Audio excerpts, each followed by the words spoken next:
even more urgent safety concern this holiday weekend. ISIS. Authorities are warning of an increased threat of terror attacks inspired by the Islamic State, and police in major cities are ratcheting up security. In Los Angeles, officials say the threat has not been this high since 9/11. Devin Dwyer has more on these warnings from Washington, D.C. Good morning, Devin.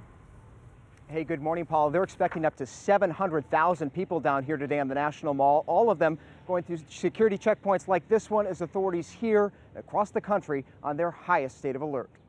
It's a Super Bowl test for America's national security. Celebrations in the nation's 239th birthday, facing what some call the most serious threats since 2001.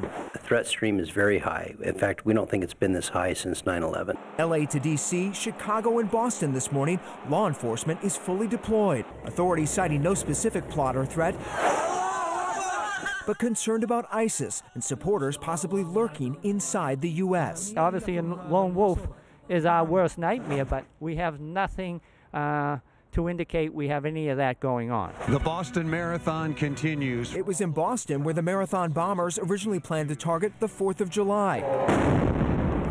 They struck early, authorities say, because the bombs were ready sooner.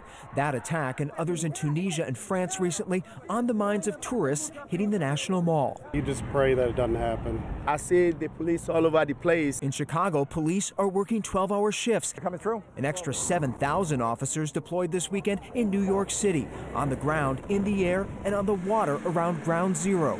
Here in Washington, tourists navigating a security maze. But despite the security, authorities say the best defense is what they call our sixth sense. If you believe something's wrong or the hair stands up on the back of your neck, don't feel ashamed or embarrassed to reach out to a member of law enforcement that is in the area to let them know, hey, please check this. An important reminder, if you see something today, say something. That's what that 911 caller did out at Navy Yard earlier this week. Thought she heard gunfire. Turned out to be a false alarm, but Dan, police say that's exactly what you should do. Dan. Devin, thank you.